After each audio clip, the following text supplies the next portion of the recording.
Ladies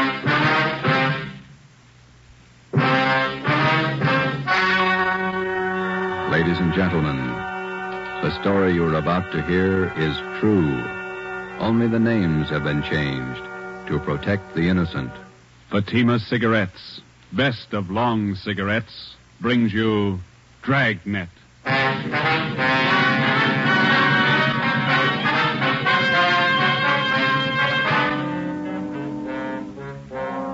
You're a detective sergeant. You're assigned to Juvenile Bureau. A rash of crimes has broken out in your city. Suspicion points to an organized gang of juveniles. Your job, stop them. If you want a long cigarette, smoke the best of long cigarettes. Smoke Fatima. It's the long cigarette that contains an essential ingredient of all the very popular cigarettes, Turkish tobacco. That's why you see the Turkish symbols on the attractive gold and yellow Fatima package. That's why Fatima has a much different, much better flavor and aroma than any other long cigarette. That's why Fatima doubles and redoubles its smokers. Yes, if you want a long cigarette, smoke the best of long cigarettes. Smoke Fatima. Dragnet, the documented drama of an actual crime. For the next 30 minutes, in cooperation with the Los Angeles Police Department, you will travel step by step on the side of the law through an actual case from official police files. From beginning to end, from crime to punishment, Dragnet is the story of your police force in action. It was Sunday, March 27th. It was windy in Los Angeles. We were working a night watch out of Georgia Street Juvenile Bureau. My partner's Ben Romero. The boss is Ed Backstrand, chief of detectives. My name's Friday. I was on the way up from the Juvenile Bureau, and it was 11:25 p.m. when I got to the receiving hospital, room 5, the treatment room. Everything happens on Sunday nights, huh, Joe? Yeah. How's the kid making out, Doc? The one arm is cut up badly. Nothing fatal, though. How'd it happen? That's what I'd like to find out. Can I talk to him? If you want, don't press him, though. He's had a bad shock. All right.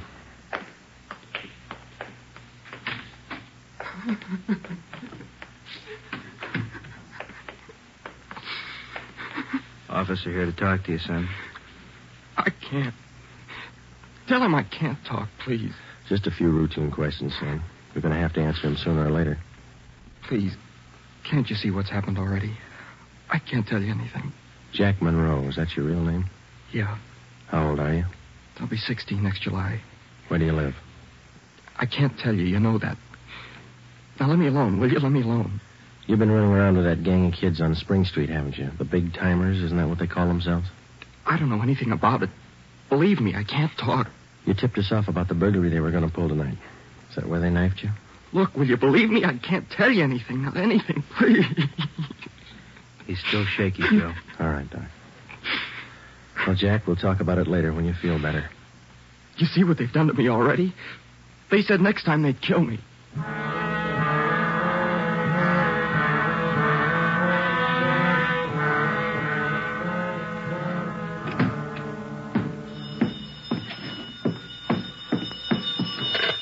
Juvenile Bureau, Friday. Yeah, okay, Fred. Goodbye. How'd you make out, Joe? Not very good, Ben. Captain Bowling come in yet? You checked in while you were gone. Wants to see us. Okay. The kid tell you who knifed him? No, I scared him good. He wouldn't tell me a thing. You get a line on the boy's parents, Friday? I got a hold of his father. He's on his way in. How's the boy? Bad knife wounds. Nothing fatal. You know the boy? Not till this afternoon, Captain. He tipped us off about a burglary a gang of young kids were supposed to pull tonight. Did it go through? No, but 2 hours ago, this Monroe kid was found in a vacant lot down on Olympic, cut up pretty bad. The gang must have pegged him. How long is it going to take you to break that up? Well, we're just starting to get a line on him, Bob. Must be nearly 100 in that gang. And every one of them working hard. Take a look at the pin map over here. This spot here, look at it. All the jobs pulled during the last month, huh? The last 5 weeks, up to date. Red tabs for burglary, must be more than 100. The robberies, green pens, count them, at least 50. There's 5 more orange ones I added for the weekend, auto thefts. You bet those kids are working hard. We got a lead on them. That's more than we had last week. You have to push it harder. Here's the big reason. This line of pins, down in black. Purse snatchings. Purse snatching and rape, 26 of them in the past 5 weeks. They're pretty well concentrated in one area here. That's right. Now, what's the lead you're working on? Right there on the pin map, Captain. Huh? Well, these 2 blocks here, Bob, where Franco Alley intersects Spring Street. Well, what about it? Well, it's the only clear area for a dozen blocks around. There's not a colored pin on it, you see? Yeah. Now, all the rest of the pins, the robberies, burglaries, attacks, they all seem to branch out from this same spot right here in definite patterns. Franco Alley and Spring Street. You figure that's the focal point for the gang? Well, it's got all the marks. For instance? Oh, we've been checking that neighborhood for a week. We got it narrowed down to one place. Right on the corner of Franco and Spring. What is it? It's a soda fountain. It's pretty typical. Only it stays open all night, and it gets a pretty good play from kids. A regular hangout, Captain. Pretty tough youngsters. None of them over 18. Who runs the place? Guy named Eddie Ramsey, small-time con man. Had a run-in with him when we worked bunco detail. I remember the name. Smart mouth. Tried to give us trouble when we talked to some kids in there last night. He's got a place set up for him in the back of the store, kind of a club room. It sounds like a good lead. What are you doing about it? Well, just a minute. Captain Bowling. Yeah? Who? Yeah, we'll be right down. The Monroe kid, his father's downstairs, cursing every one of us. What's his problem? Can't understand how his boy got in trouble. Come on, Ben, let's tell him.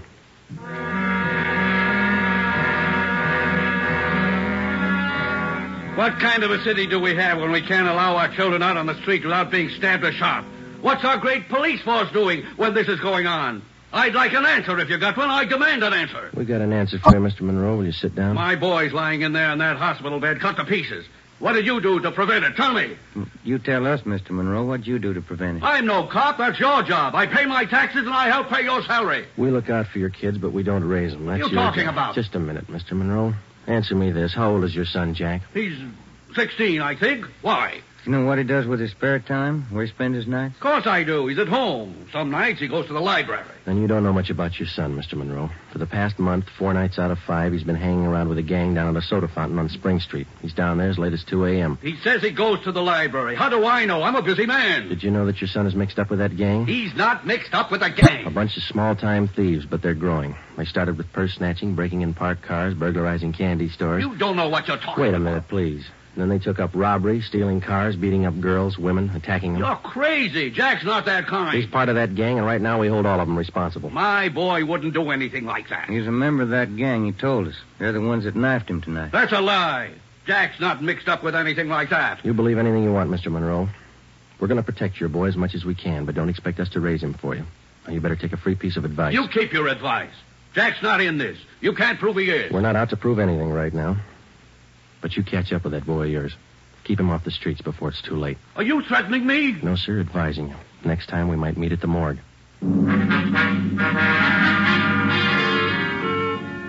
1 a.m. Monday, March 28th. A detail of 50 officers from Juvenile Bureau and Metropolitan Division were deployed for 16 blocks along Figueroa Street.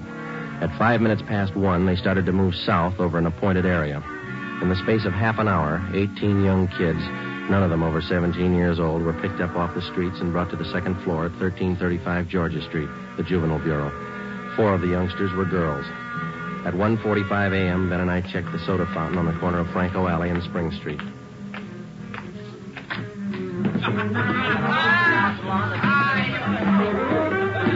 Same bunch, Joe. Business as usual. Yeah, come on. Hey, Teddy, the Bulls. They're back again. Same guys. Go back and tell Eddie. Hey, look, why do you guys have to keep tracking us, huh? You'd think we were crooks or something. You were here the last time we checked in, Teddy. You ever go home? Sure, when I'm tired. I ain't tired. What's the matter? That's your money on the table there? Sure, it's my money. You want to borrow a buck? $28. That's a lot of money for a boy your age. You keep pretty late hours, son. You have to go to school in the morning? Maybe. I can sit here, can't I? It's free country. I'm drinking coffee. You gonna make me on that? You've been drinking more than coffee. Where's your driver's license? Every time the same thing. There. March 10th, 1933, 16 years old. Hey, giving you trouble, Ted? Eddie's on his way out. What's your name? Jones. Clyde Jones. Huh, Ted? Sure. He's got money, too. Rich family. You can save the smart talk, boys. Any of your pals in the back room? What's the trouble now, Sergeant? How many times a week do we get a checkup? Go ahead, Eddie. Read 'em off. We told you the last time, Ramsey. Clean up your place here or we'll ride your back till you do. I told you the last time, Sergeant, there's nothing wrong with my place. It's almost 2 o'clock in the morning. You got a dozen underage kids hanging around here doing nothing. Some of them have been drinking. Schoolboys. Better to have them in here than hanging around outside in the street. I keep an eye on them. You're not the guardian, Ramsey. This time of night, they've got no business in here or on the street alone. That's your opinion, huh? That's the law, Ramsey. Now, either you shut down that back room and keep these kids out of here late at night, or we'll go after your license. You don't scare me, Sergeant. You can't prove a thing. A couple of these kids have juvenile records. They're on probation. We can tag you for contributing. You still don't scare me. Now, why don't you leave the kids alone? That's right, Eddie. Read them off. Ben, get Benson and Bell. Roger. If you won't clean up your place, Ramsey, we'll do it for you. Yeah? What are you going to do? We're pulling these boys in, all of them.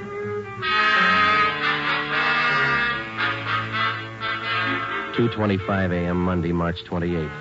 The Dragnet operation had netted 30 juveniles, 26 boys, 4 girls. 24 of the children were between the ages of 16 and 17. They were lodged in the assembly room at the Georgia Street Juvenile Bureau. The other half dozen were 13 and 15-year-olds. They were taken to the juvenile hall at 1369 Henry Street.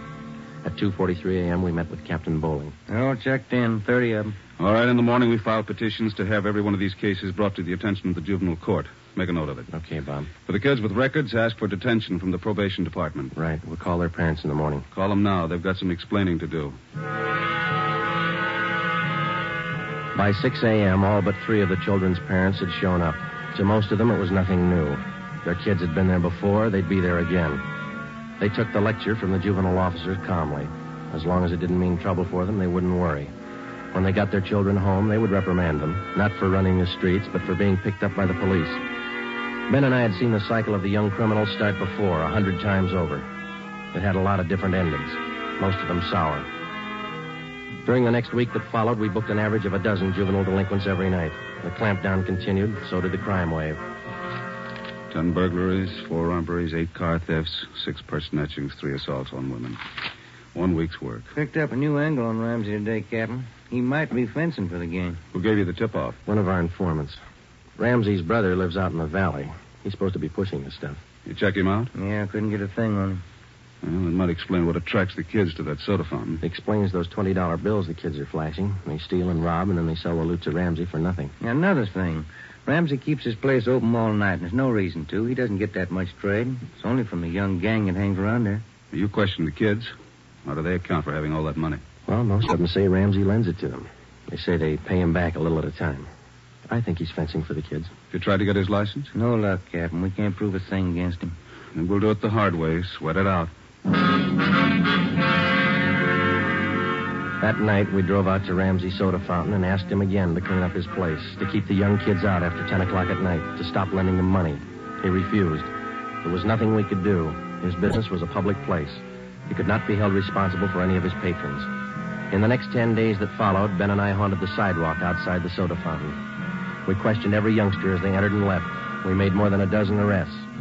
Many of the kids had been drinking heavily. We found some of them under the influence of narcotics. But Ramsey was still in the clear. The crime wave continued sporadically. Ben and I waited for our chance. It was a long time coming. Thursday, April 14th, we had dinner at Johnny Cokin's place, and it was 10:35 p.m. when we checked back in at the office. Hot shot. Grab it, Joe. Yeah. The terminal on Market Street, a 459 and shooting. The terminal on Market Street, a 459. Let's go.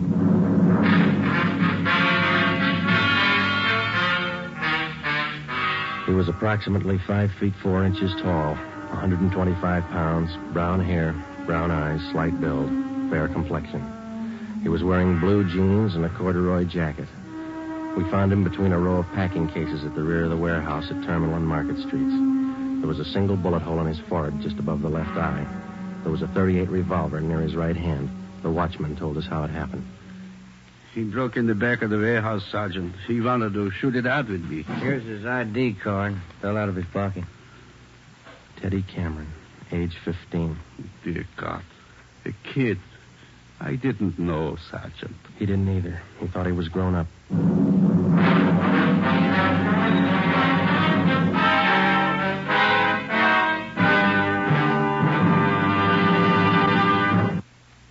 You are listening to Dragnet for the solution to an actual case from official police files.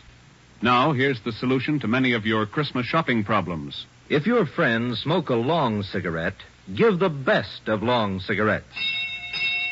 Give Fatima, and all is well. Fatima. The long cigarette that contains an essential ingredient of all the very popular cigarettes, Turkish tobacco. Give Fatima, and all is well. Fatima. The cigarette that has a much different, much better flavor and aroma than any other long cigarette. Give Fatima, and all is well. Fatima. The cigarette that has doubled and redoubled in popularity. Here are the authentic reports. New York Division. Fatima sales up 132%. Chicago Division. Fatima sales up 453%. Los Angeles Division. Fatima sales up 545%. More and more smokers agree Fatima is the best of long cigarettes. So enjoy Fatima yourself and give Fatima for Christmas in the attractive golden yellow carton. Everyone who smokes Fatima says that this great new long cigarette is the best of all long cigarettes.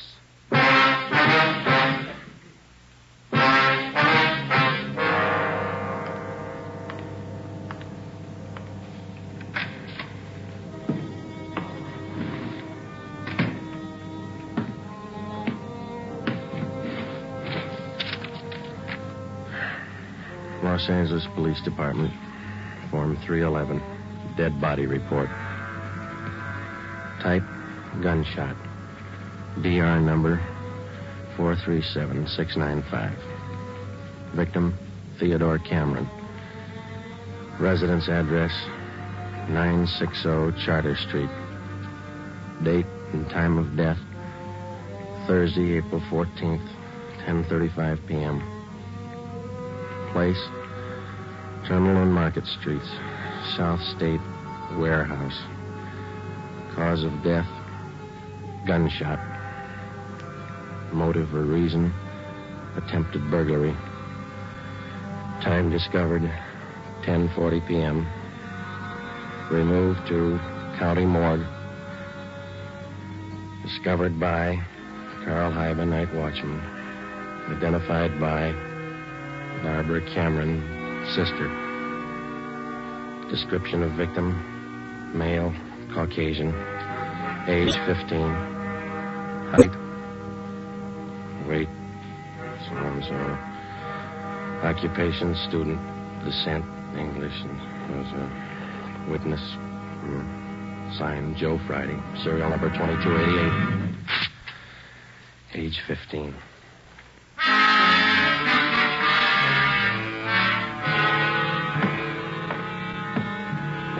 Ready, Joe? The Cameron boy's sister. She's waiting in the next room. Yeah, let's go. She taking it hard? Yeah. Morning, Miss Cameron. Good morning. We won't keep you long. Just a few routine questions. Yes, all right. Miss Cameron, how many are there in your family? There were three of us. Teddy, Mike, and me. Mother and father are dead. I work. Teddy and Mike go to school. Mike does. How old is your brother Mike, Miss Cameron? He's 14. You're the sole support of your two brothers? Yes. Do you have any idea who the boys were your brother Ted used to run around with? I don't know them by name. I remember seeing a couple of them once or twice. Mike would know, I think. He and Ted were pretty close, brothers. Do you know if Ted mixed with a gang of kids down on Spring Street? Maybe Mike would know that. Sergeant Teddy wasn't a bad boy. He wasn't a bum. None of us are. I tried to raise the boys like Ma told me. It wasn't easy. We made out. Yes, I understand, Miss Cameron. My salary didn't have too much, but we got by. Yeah. I figured on getting married. I'm 31. It'd be good for the boys, especially Teddy. He's dead, isn't he? Yeah. I couldn't be in two places at once. Hold a job and watch the kids.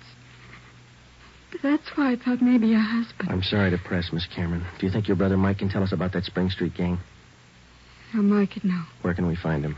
Staying at a friend's house. I got the address in my bag. Here. That's 2514. I don't write numbers too well. Thank you, Miss Cameron. You've been very helpful. I'll get somebody to drive you home. Or do I have to go? Would it be all right if I just sit here for a while? That's all right. I'm tired. Real tired. 2514 West Serrano Street. That was the address Barbara Cameron had given us. It was the home of Mr. and Mrs. Jean Brewer, high school friends of the dead boy's sister. We talked to Mike Cameron. He told us that his brother Teddy had been running around with a gang down on Spring Street. He identified Ramsey Soda Fountain as the hangout. It was 2:25 p.m. when we got back to Georgia Street Juvenile Bureau. I got it. Juvenile Bureau, Romero. Yeah, hold on, I'll call him. You, Joe. Thanks. Friday. Joe, this is Canfield in burglary. Yeah, Homer. You're working that Cameron case, aren't you? Yeah? I just got a report on one you might be interested in, out of the same neighborhood. Distillery prowl. What do you got on it? Looks like a juvenile M.O. They got away with 7 cases of Scotch whiskey. Expensive stuff. Okay, we'll hop on it. Bubeck Warehouse, Crocker at 7th. Miss Elizabeth Rice was the auditor in charge at the Bubeck Warehouse. We located her on the mezzanine office row. It was her job to keep a running inventory on all incoming and outgoing liquor stock. She knew her job well. As you know, Sergeant Friday, each and every bottle of distilled spirits carries a United States Internal Revenue stamp. Yes, ma'am. Each stamp carries a serial number together with the name of the firm to whom the stamps are issued. Well, Miss Rice, in the stuff that's missing, the stamp on each bottle carries the case number. Is that right? That's right. Now, what did I tell you? Oh, yes, I have it right here. 7 cases of high-grade blended Scotch whiskey. Now, I have a bottle identical to those in the missing cases. Yes, I see. Now, if you'll just look here. Yes, ma'am. The number on this stamp here, 36A2279956, followed by the firm name. Could you give us the numbers of the stolen cases? Now, I have them typed out for you right here. 7 cases, 12 bottles to the case, Canada Dry Incorporated, 4 of the red label and 3 of the black label, Johnny Walker. All right, thank you very much, Miss Rice. And you think that this might be a juvenile case, Sergeant? Yes, ma'am, we do. 7 cases, that's close to $600, isn't it? We've lost a great deal more than that, Sergeant. The insurance company makes up for the liquor loss. Yes, ma'am. Those youngsters, who makes up for them? Ben and I left the Bubeck Warehouse with a list of serial numbers of the 7 cases of stolen liquor. We headed back for the Juvenile Bureau. We figured that there was a strong possibility that the Spring Street gang was responsible for the warehouse liquor theft. How were they disposing of the stolen property? That was the key question we had to answer. Ben and I had a hunch and a tip from an informant that the young gang was operating under the guidance of a fence, a man or woman whose job it is to dispose of stolen property. The gang members were close to Ramsey at the soda fountain. Ramsey was the logical suspect. All right, now suppose they did steal the liquor. Suppose Ramsey's a fence. What's he done with the stuff? I don't think he's turned it this fast, if he's turned it at all. He wouldn't keep it at the soda fountain, no liquor license. And we've been around too much. He wouldn't keep it in his house. He lives in the rear of the fountain. It's too hot. Only leaves one other location that we know about. His brother's place in the valley. It was 5 minutes to 10 when we turned left off Ventura Boulevard onto Sepulveda. Ramsey's brother had a small farm about a mile and a half off the highway. It was a modest white frame house planted squarely in the center of an acre of ground. An unpaved driveway led off to the left of the house to the garage. Pull up here, huh? Yeah, okay. It looks kind of quiet, no lights. Let's go.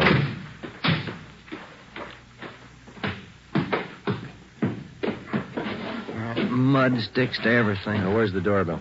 Oh, here it is. You got your flashlight? Yeah, what? Here's a note somebody left.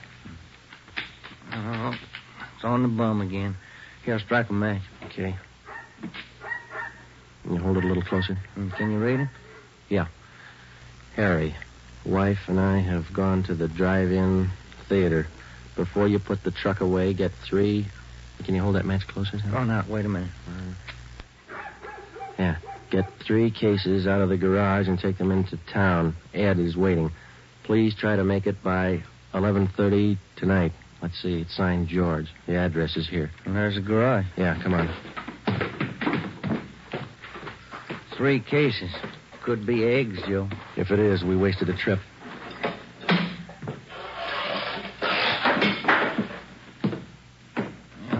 out of matches, Joe. All right, here, use mine. What was that? Checking. Come on. See anything? No. There goes the light. Just a minute, I'll strike another one. You can save your matches. We found it. We found 5 cases of Scotch whiskey on the floor of the garage. We checked the serial numbers against the warehouse list. They matched. We went back to the car and called communications. We had an immediate stakeout placed on George Ramsey's place, and then we headed back for the city. It was 11:20 p.m. when we got to the address we found on the note. Oh, it's about time, Harry. Hello, Ramsey. We can do without the music. What's your problem this time? Hey, you're almost out of Scotch, Ramsey. Serial numbers check out, Joe. Sorry I can't offer you a drink. We're too old to drink here, aren't we, Ramsey? Where's your phone? You want to invite somebody? You can see we're out of booze. You got a phone? In the hall. Ben, call the office. Yeah. All right, what's it all about? We've been out to your brother's place. What happened to the other 2 cases? You drink them here? I gave it to the kids. What are you looking at me like that for, Sergeant? Anything wrong, Eddie? Party's over, kid.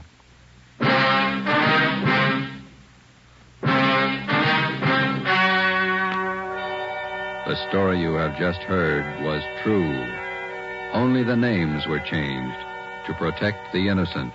On June 5th, 1949, trial was held in Superior Court, Department 74, City and County of Los Angeles, State of California. In a moment, the results of that trial. Earlier tonight, you heard the reports of amazing increases in Fatima smokers from New York to Los Angeles. Yes, all over the country, Fatima is doubling and redoubling its sales. And here's reason 1.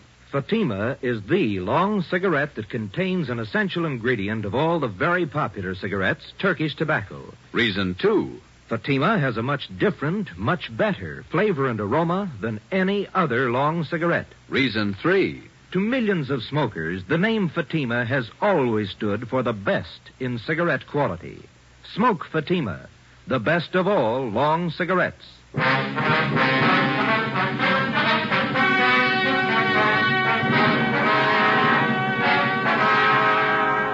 Edward and George Ramsey were tried and convicted in Superior Court of receiving stolen property. After serving their terms as prescribed by law in the state penitentiary, they will be returned to the county jail where they will serve a 1-year term for contributing to the delinquency of minors.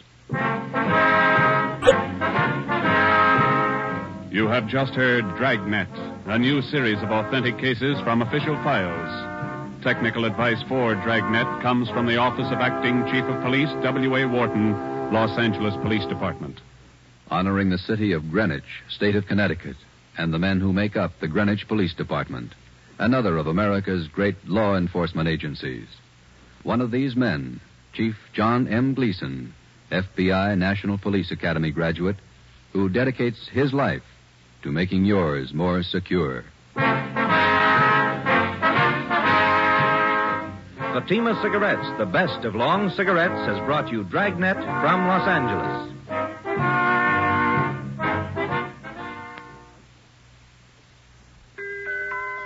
This Christmas, give the gift that makes every pipe smoker happy. A Christmas humidor of mellow Granger. Granger is made just for pipes by the tried and true Wellman method. Rough cut to smoke mild and cool, and humidor packed to stay ever fresh.